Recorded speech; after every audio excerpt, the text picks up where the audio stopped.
ህወሓት ከፋኖና ከኤርትራ ጋር ሰላም ማውረድ መፈለጉ እንደ ተንኮል ሊታይበት እንደማይገባ ገለጸ።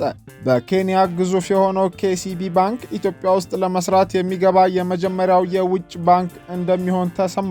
የኢትዮጵያ ሰራተኞች ማህበራት ኮንፌዴሬሽን ከቅጥር የሚገኝ ግብር ምጣኔ ሰራተኛውን በሚያኖር ደረጃ እንዲሻሻል ጥያቄ አቀረበ። ሰላም ጤና ይስጥልን ውድ የኢትዮጵያ ሪፖርተር ዩቲዩብ ቻናል ተከታታዮች፣ እነዚህንና ሌሎችንም የሰዓቱን አበይት መረጃዎች ይዘን ቀርበናል። ወቅታዊና ፈጣን መረጃዎች እንዲደርሷችሁ የኢትዮጵያ ሪፖርተር ዩቲዩብ ቻናልን ላይክ፣ ሰብስክራይብ እና ሼር በማድረግ ቤተሰብ እንድትሆኑ እናስታውሳለን። ኢሊያስ ክፍሌ አብራችሁ ቆያለሁ። የኢትዮጵያ ባህር ኃይል አገልግሎት መስጫ ማዕከል ግንባታ 95 በመቶ መጠናቀቁ ተነገረ። እንደ ስፑትኒክ አፍሪካ ዘገባ ከሆነ በአዲስ አበባ ጃን ሜዳ አካባቢ እየተገነባ የሚገኘው የኢትዮጵያ ባህር ኃይል አገልግሎት መስጫ ማዕከል 95 በመቶ ግንባታው መጠናቀቁ ተገልጿል። በ3 ሄክታር መሬት ላይ ያረፈው የማዕከሉ ግንባታ የአስተዳደር ቢሮዎችን፣ ክሊኒክ፣ መሰብሰቢያ አዳራሾችን፣ የስፖርት መገልገያዎችና ሌሎች አስፈላጊ መሠረተ ልማቶችን አቅፎ የያዘ ባለ 4 ወለል ኮምፕሌክስ ነውም ተብሏል። ፕሮጀክቱ ኢትዮጵያ በአፍሪካ ቀንድ ያጣችውን የቀጠናው መሪነት ሚና መልሳ ለመቀናጀት እየወሰደችው ካለው ሰፋፊ እርምጃዎች መካከል ተጠቃሽ ነው ሲልም ዘገባው አመላክቷል። ከኤርትራ መገንጠል በኋላ ዓለም አቀፍ ውሃዎቿን በማጣት ወደብ አልባ የሆነችው ኢትዮጵያ የባህር ኃይል አቅም ማጠናከር፣ የንግድ መስመሮችን ለመጠበቅ፣ ለዓለም አቀፍ የባህር ላይ ስጋት ምላሽ ለመስጠትና የዓለም አቀፍ ውሃ መዳረሻዎችን ለማረጋገጥ ወሳኝ ናቸው ብላ በማመን ነው ወደ ባህር ኃይል ግንባታ እርምጃ የገባችው ሲልም ዘገባው አትቷል። ይህንን ትልም ለማሳካት እንደ አውሮፓውያን አቆጣጠር በመጋቢት 2025 ከሩሲያ መንግስት ጋር የባህር ኃይል ልማትና ስልጠና ድጋፍ ስምምነት መፈራረማቸውንም ዘገባው አስታውሷል። ኢሰማኮ ከቅጥር የሚገኝ ግብር ምጣኔ ሰራተኛውን በሚያኖር ደረጃ እንዲሻሻል ጠየቀ። የኢትዮጵያ ሰራተኛ ማህበራት ኮንፌዴሬሽን ኢሰማኮ የማኑፋክቸሪንግ ኢንዱስትሪውን እያንቀሳቀሰ ያለው ሰራተኛ ዝቅተኛ ወርሃዊ ደመወዝ ከ$8 ስለማይበልጥ የቀረበው ረቂቅ የገቢ ግብር አዋጅ የቅጥር ግብር ምጣኔ ሰራተኛውን በሚያኖር ደረጃ እንዲሻሻል ሲል ነው የጠየቀው። የገንዘብ ሚኒስቴር ከሰሞኑ ለ9 ዓመታት በስራ ላይ ቆይቷል የተባለውን የገቢ ግብር አዋጅ 979/2008 ለማሻሻል ባቀረበው ረቂቅ ላይ ከተለያዩ ተቋማት ከተውጣጡ ባለድርሻ አካላት ጋር ሰኞ ሰኔ 2 ቀን 2017 ዓ.ም ውይይት አድርጓል። በውይይቱ ከተገኙ ተሳታፊዎች መካከል የኢሰማኮ ምክትል ፕሬዝዳንት አቶ አያሌው መሐመድ በሰጡት አስተያየት በውጭም ሆነ በሀገር ውስጥ ያሉ ኢንቨስተሮችን ስለመሳብ ሲነገር ስራ ጀምረው ገቢያቸውን ሊያሳድጉ የሚችሉት በአእምሮና በአካል ጤነኛ የሆነ ሰራተኛ መቅጠር ሲችሉ ነው ብለው አስረድተዋል። ይህ እንዲሆንም ተገቢ የሆነ ክፍያ ማግኘት ወሳኝ በመሆኑ ከአዋጁ ማሻሻያ ጋር ሊታሰብበት ይገባል ብለዋል። በአሁኑ ወቅት ከ1200 እስከ 1300 ብር ዝቅተኛ ወርሃዊ ደሞዝ እየተከፈላቸው የሚሰሩ የኢንዱስትሪ ሰራተኞች ልጆቻችንና የኢትዮጵያ ዜጎች ናቸው። በአእምሮና በአካል ብቃታቸው ግን በተራዘመ ጊዜ የተሻለ ስራ መስራት የሚችሉበት ቁመና ላይ አይደሉም ሲሉ ገልጸዋል። የገንዘብ ሚኒስቴር የታክስ ፖሊሲ ዳይሬክተር አቶ ሙላይ ወልዱ የቀረበውን የገቢ ግብር አዋጅ ማሻሻያ በተመለከተ በሰጡት ማብራሪያ በማሻሻያ ረቂቁ ከገቢ ግብር ነፃ እንዲሆኑ 3 አማራጮች መቅረባቸውንና በዚህ መሰረት 1200፣ 1600 እና 2000 ብር ዝቅተኛ የደመወዝ መነሻ ወለል ናቸው ብለዋል። በስራ ላይ ባለው አዋጅ ከግብር ነፃ የሆነው የቅጥር ገቢ እስከ 600 ብር ድረስ እንደሆነ ከሀገሪቱ አቅም አንጻር በማሻሻያው የተሻለ ተብለው የቀረቡ መሆናቸውን፣ በሀገሪቱ የልማት ፍላጎት ከፍተኛ ሆኖ በዚህ ደረጃ መምጣቱ ከባድ ውሳኔ መሆኑንም ተናግሯል። በማሻሻያ ረቂቅ አዋጁ በቀረበው እስከ 2000 ብር መነሻ የደመወዝ ወለል ከግብር ነፃ ይሁን የተባለው የሚጸድቅ ከሆነ መንግስትን ብዙ ቢሊዮን ብር በማሳጣት ጠቅላላ ሀገራዊ ምርትን በ0.13 በመቶ እንዲወርድ ያደርጋልም ብለዋል። በመድረኩ የተገኙ ተሳታፊዎች በሰጡት አስተያየት መንግስት ከ9 ዓመት በፊት ስራ ላይ የዋለውን አዋጅ ሲያዘጋጅ ከቅጥር ይገኝ የነበረው ገቢ የመግዛት አቅም ከአሁን ወቅት ጋር ሲወዳደር የወረደ በመሆኑ አዋጁ ሲሻሻል የሰራተኛውን የኑሮ ሁኔታ ያገናዘበ እንዲሆን ጠይቀዋል። የኢሰማኮ ምክትል ፕሬዝዳንት በረቂቁ የቀረቡት ማሻሻያዎች ምን ያህል የሰራተኛውን ሕይወት ይቀይራሉ በማለት ጠይቀው በኢትዮጵያ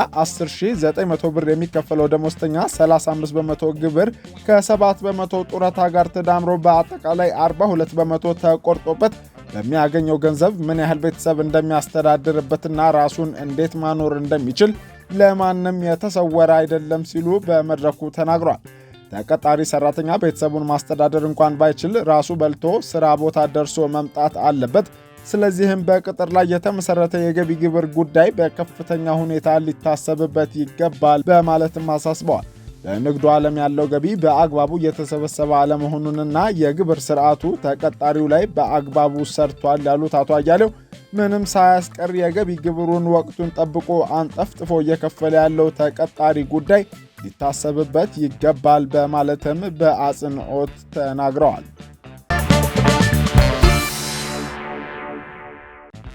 በኬንያ ግዙፍ የሆነው ኬሲቢ ባንክ ኢትዮጵያ ውስጥ ለመስራት የሚገባ የመጀመሪያው የውጭ ባንክ እንደሚሆን ተሰማ። ሪፖርተር ከኢትዮጵያ ብሔራዊ ባንክ ምንጮች ያገኘው መረጃ እንደሚያሳየው ኬሲቢ ባንክ ወደ ኢትዮጵያ ገብቶ ለመስራት ማሟላት ያለበትን ጉዳዮች ውይይት እየተደረገባቸው ነው። በቅርቡ ስራውን ለመጀመር የሚያስችለውን እንቅስቃሴ ማድረግ እንደሚጀምርም ምንጮቹ ገልጸዋል። ኬሲቢ ባንክ የኢትዮጵያ የፋይናንስ ዘርፍ ውስጥ ይገባሉ ተብለው ከሚጠበቁ የውጭ ባንኮች የመጀመሪያው እንደሚሆንም የተገኘው መረጃ ያሳያል። ብሔራዊ ባንክ ከኬሲቢ ባንክ ከፍተኛ ማኔጅመንት አባላት፣ ከዋና ስራ አስፈጻሚው እንዲሁም ከቦርድ አባላቱ ጋር ውይይት ማካሄዱን በማህበራዊ የትስስር ገጹ አጋርቷል። በዚህ መሰረት ባንኩ ኢትዮጵያ ለመግባት ዝግጁ ነው ተብሏል።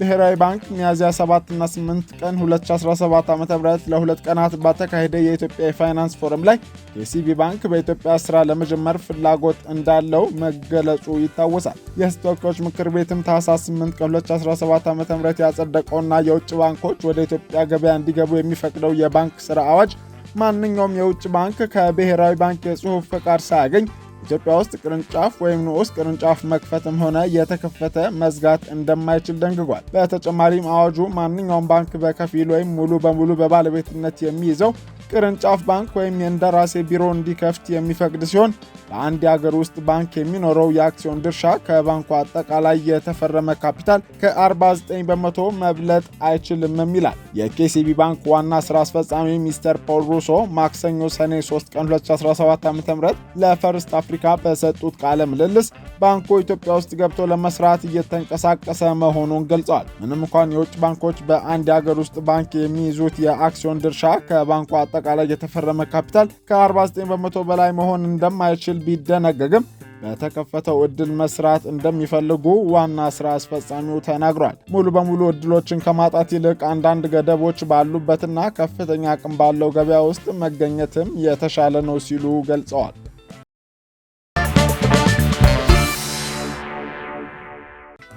በመጨረሻም ህወሓት ከፋኖና ከኤርትራ ጋር ሰላም ማውረድ መፈለጉ እንደ ተንኮል ሊታይበት እንደማይገባ ገለጸ። የህወሓት ሊቀመንበር ዶክተር ደብረጽዮን ገብረ ሚካኤል ወይን ከተባለው በድርጅቱ የሚንቀሳቀስ ጋዜጣ ጋር ባደረጉት ቃለ ምልልስ የድርጅታቸው ዋነኛ ፍላጎት የፕሪቶሪያው ስምምነት እንዲቀጥልና ተፈጻሚ እንዲሆን እንዲሁም ዘላቂ ሰላም መሆኑን ተናግረዋል። ከ2 ዓመታት በላይ በተካሄደው ጦርነት ወቅት የተሳተፉት የተለያዩ ሀገራት እንደነበሩም ጠቅሰው ነገር ግን ከኛ ጋር በቀጥታ የሚያገናኛቸው ነገር አልነበረም። ምክንያቱም ከፌዴራሉ መንግስት ጋር ሆነው ነው የመጡት። የአማራ ክልል ኃይሎችን ቢሆኑ የገቡት ከኢትዮጵያ መንግስት ጋር ሆነው ነው ሲሉ ተደምጠዋል። ከፋኖ ጋር ሰላም እንፍጠር ካልን ከኤርትራ ጋርም ሰላም ማውረድ መፈለጋችን እንደ ነውር ሊቆጠር አይገባም ሲሉም ነው ያከሉት። የክልሉ ፍላጎት በጦርነቱ ከደረሰው ጉዳት ማገገም እንደሆነ የተናገሩት ዶክተር ደብረጽዮን ከዚህ ጋር የተያያዘ ሌላ ተንኮል ካልታሰበ በስተቀር ከአጎራባች አካባቢዎችና ሀገራት ጋር ሰላም እንፍጠር ማለታችን ሊያሰጋ አይገባም ሲሉ ተናግረዋል። አሁን ባለው ሁኔታ ኢትዮጵያና ኤርትራ የየራሳቸው መንግስት ያላቸው ሀገራት እንደመሆናቸው በመካከላቸው ያለው ጉዳይ በህወሓት እንደማይወሰን ተናግረው አሁን ከኤርትራና ፋኖ ጋር ሰላም እንፈልጋለን ስላለን እንደ ተንኮል መታየት የለበትም ብለዋል። ህወሓት በምርጫ ቦርድ ከፖለቲካ ፓርቲነት የመሰረዙን ጉዳይ በማንሳትም ጉዳዩ ከፕሪቶሪያ ስምምነት ተነጥሎ የሚታይ አይደለም ሲሉ አስረድተዋል። ይህንን ያሉበት ምክንያትንም ሲያብራሩ ህወሓት የተሰረዘው ግንቦት 5 ቀን 2017 ዓ.ም ሳይሆን በጥር 2013 ዓ.ም ጦርነት በተከፈተበት ወቅት ነው። ህጋዊነቱንም የተነጠቀው ያኔ ነው ብለዋል።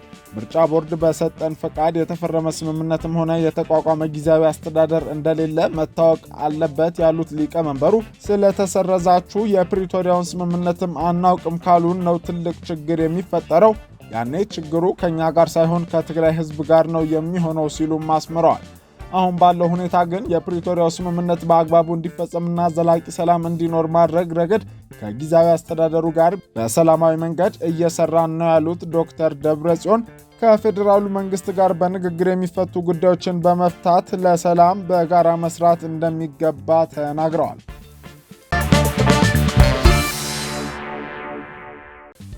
ውድ የኢትዮጵያ ሪፖርተር ዩቲዩብ ቻናል ቤተሰቦች ወቅታዊና ፈጣን መረጃዎች እንዲደርሷችሁ የኢትዮጵያ ሪፖርተር ዩቲዩብ ቻናልን ላይክ፣ ሰብስክራይብ እና ሼር በማድረግ ቤተሰብ እንድትሆኑ እናስታውሳለን።